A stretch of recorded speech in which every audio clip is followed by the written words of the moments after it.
Oh, I literally just finished doing the Pitch Perfect 3 review. That's left me in a bit of a bad mood, but I'm going to talk about a film that's maybe one of my favourites of, well, I guess it's last year it came out, but I didn't see it last year, I saw it this year, so it's just my favourite movie I've seen recently. Jumanji!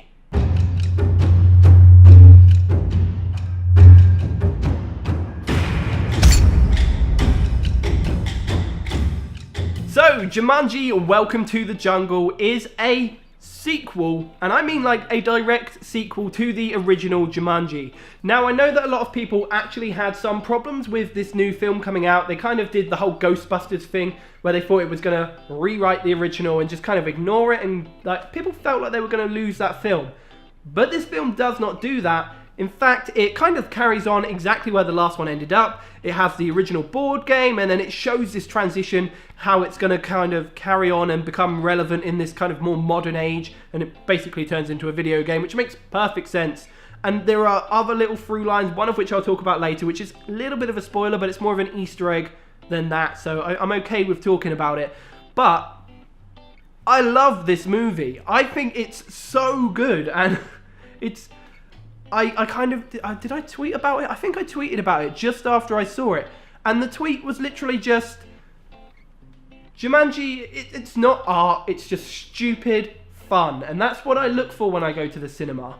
Sometimes, yeah, I want something like Three Billboards or In Bruges that's a bit more thingy and a bit more quiet, and yeah, but sometimes I don't want that, especially in the cinema. If I go to the cinema, I want to see something big, something loud, and just something entertaining. And Jumanji had that perfectly.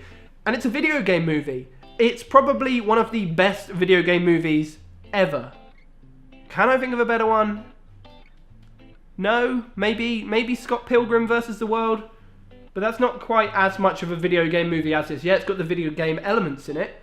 But in terms of kind of using those as plot points, I think Jumanji may have done a better job.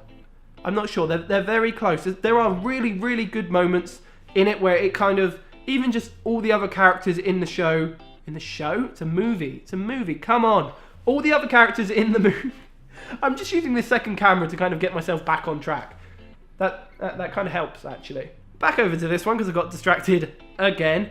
If you don't know the main kind of story of it, it's basically about 4 kids that get sucked into a video game, and they end up in the jungle, hence the name, Welcome to the Jungle, and this jungle is, of course, Jumanji. Now, I'll mention that little Easter egg right now. This is the same jungle that Alan Parrish from the first Jumanji, which is the guy played by Robin Williams, ended up in. And we find this out late in the movie when they go to this kind of treehouse and they find Alan Parrish was here, or lives here, something like that, written into the wood. And I was like, boom, that's where Alan Parrish was, and yeah, that was a really cool link. Now, I was wondering whether it was kind of always a game like that, or maybe it was just kind of this land has been adapted into the board game for these new kind of kids. Is that right? Yeah, that might be right. But yeah, that was a really cool little thing. And because it is now a video game, they use that so well. There are things where all the other people in this world, they're all NPCs. So just like in a real world video game, NPCs don't have all that much dialogue. They tend to repeat themselves, and if you're standing around them for a while, they'll just repeat themselves again, and that's all over this film, and it's really good. And there are things like lives, and the way they actually use their lives to actually kind of become a meaningful and useful tool at times is really, really good. There's a lot of really good humor in it as well. I don't think anybody but Jack Black could play like a teenage girl in a man's body. He absolutely nails it. Absolutely. And of course, The Rock is always amazing. Karen Gillan as Ruby Roundhouse is really good. You kind of get this really nice sense of kind of, how would you describe it? Insecurities from her? I think that's probably a good way to say it. And a lot of people, before this movie came out, they were all talking about her costume and how it was like, all the guys are in these proper jungle gear and she's there in a little skimpy outfit. They totally justify it, and it's the whole video game thing. Just think of Lara Croft, and you can kind of work out where they go with it. Which is just a really good way of doing that, and it's such a good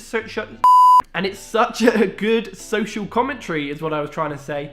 And it's just something that I wouldn't have expected it from this. This could have just been so lazy. They could have barely tried, but yeah, this was a really solid movie, and Kevin Hart was really funny as well. They kind of They do this weird like subversion where like the biggest guy in school almost, maybe, I don't know, I'm making that bit up, kind of turns into the smallest and weakest guy, but then he becomes useful in other ways, and all the characters are just really, really good.